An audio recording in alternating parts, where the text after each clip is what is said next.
పురాతన కాలంలో ప్రపంచ పట్టణాలన్నింటి కంటే ఆకర్షణీయమైన పట్టణం నీనెవే. ఈ నీనెవే పట్టణం ఒకప్పుడు నియో అస్సిరియన్ సామ్రాజ్యానికి రాజధాని. నీనెవే పట్టణం, ఇది టైగ్రిస్ నది ఒడ్డున తూర్పు వైపు ఎగువ మెసొపొటేమియాలో ఉన్న ప్రాంతమే నీనెవే. ఈ నీనెవే పట్టణం ప్రస్తుతం నేడు ఇరాక్ దేశంలో ఉంది. ఈ పట్టణం అతి పురాతనమైన చారిత్రక పట్టణం. ఈ నీనెవే పట్టణం క్రీస్తు పూర్వం నిమ్రోదు కాలం నాటి నుండి క్రీస్తు పూర్వం 612 సంవత్సరం వరకు ప్రపంచంలోనే పేరు పొందిన అతిపెద్ద పట్టణం. ఈ పట్టణాన్ని కట్టించిన వ్యక్తి పేరు నిమ్రోదు. ఈ నిమ్రోదు బాబెలు గోపుర నిర్మాణంలో కూడా నాయకత్వం వహించాడు. ఈ నిమ్రోదు కాలం నాటికే పేరొందిన అతిపెద్ద పట్టణమే నీనెవే పట్టణం. ఈ నీనెవే పట్టణం గురించి బైబిలు గ్రంథములో ఆదికాండము 10వ అధ్యాయము 12వ వచనంలో మొట్టమొదటిసారిగా ప్రస్తావించబడింది.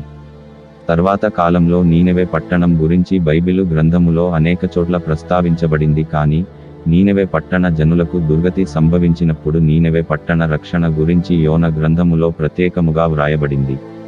యోన గారి కాలములో ఈ నీనెవే పట్టణం అనేక విధముగా అభివృద్ధి చెందిన పట్టణముగా గుర్తింపు పొందింది. అలాగే 1,20,000 మంది కన్నా ఎక్కువ జనాభా కలిగిన పట్టణముగా ఈ నీనెవే పట్టణం గురించి బైబిలు గ్రంథములో వ్రాయబడింది. యోన గారి కాలంలో ఈ నీనెవే పట్టణానికి చూడాలి అంటే 1 దినము సరిపోదు. ఈ నీనెవే పట్టణానికి చూడాలి అంటే 3 దినములు కేటాయించాలి. ఎందుకంటే ఈ పట్టణము దేవుని దృష్టికి గొప్పదై 3 దినముల ప్రయాణమంత పరిమాణముగల పట్టణము. ఈ నీనెవే పట్టణ విస్తీర్ణం 700 హెక్టార్ల కన్నా ఎక్కువ. ఈ నీనెవే పట్టణానికి సన్హెరిబు అనే రాజు క్రీస్తు పూర్వం 705 నుండి 681 సంవత్సరాలు వరకు పరిపాలించాడు. ఇతని పరిపాలనా కాలంలో నీనెవే పట్టణానికి దృఢమైన పునాది, సున్నపురాయి బ్లాక్లు మరియు మట్టి ఇటుకలతో కొత్త వీధులు మరియు చతురస్రాలను ఏర్పాటు చేశాడు మరియు దానిలో ప్రసిద్ధ ప్రత్యర్థి లేని ప్యాలెస్లు నిర్మించాడు.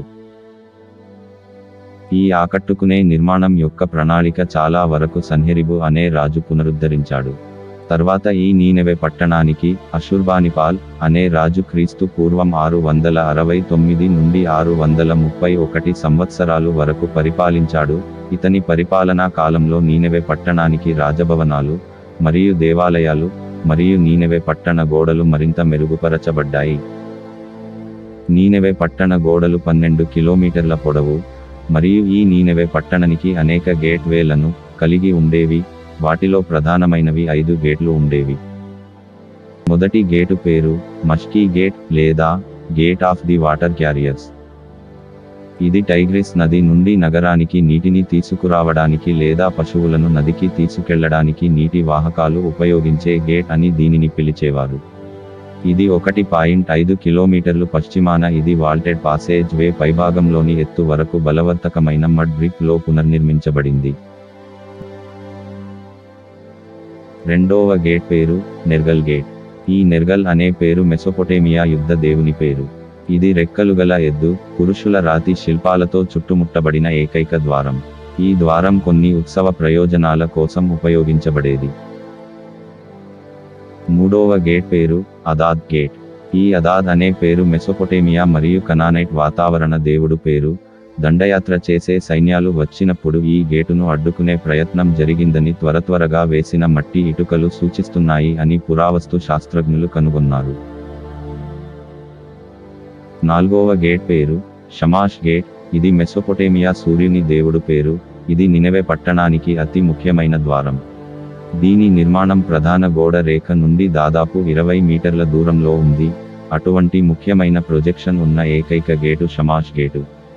దీని పరిమాణం మరియు డిజైన్ నియో అస్సిరియన్ కాలంలో ఇది అత్యంత ముఖ్యమైన గేట్ అని సూచిస్తున్నాయి. ఐదవ గేట్ పేరు హల్జీ గేట్. ఇది తూర్పు నగర గోడకు దక్షిణం వైపున ఉన్న గేటు. ఈ గేటుకు 1989 నుండి 1990 నాటికి కాలిఫోర్నియా విశ్వవిద్యాలయ యాత్ర ద్వారా ఈ గేటుపై అన్వేషణాత్మక త్రవ్వకాలు చేపట్టబడ్డాయి. ఇది షమాష్ గేట్ వద్ద వలె ఉచ్చరించినప్పటికీ ప్రధాన నగర గోడ నుండి ఒక బాహ్య ప్రొజెక్షన్ను కలిగి ఉంది. నీనెవే చివరి యుద్ధం నాటి మానవ అవశేషాలు ఈ గేటులో కనుగొనబడ్డాయి. క్రీస్తు పూర్వం సుమారుగా 633 సంవత్సరంలో నీనివే పట్టణానికి పరిపాలించిన అస్సురు సామ్రాజ్యం బలహీనతకు గురైంది. అప్పుడు నీనివే పట్టణానికి మాదీయులు దాడి చేశారు. క్రీస్తు పూర్వం సుమారుగా 625 సంవత్సరంలో నీనివే పట్టణానికి బాబిలోనియన్లు మరియు సుసియానియన్లు కలిసి మళ్ళీ దానిపై దాడి చేశారు.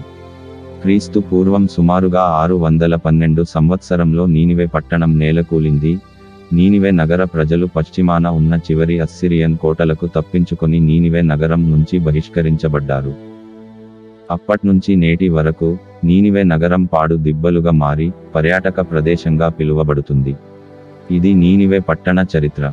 నీనివే పట్టణం గురించిన ఈ విలువైన సమాచారం మీకు నచ్చినట్లయితే ఈ వీడియోని లైక్ చేయండి. మరిన్ని వీడియోల కొరకు మా ఛానల్ని సబ్స్క్రైబ్ చేయండి. దేవుడు మీకు దీవించునుగాక.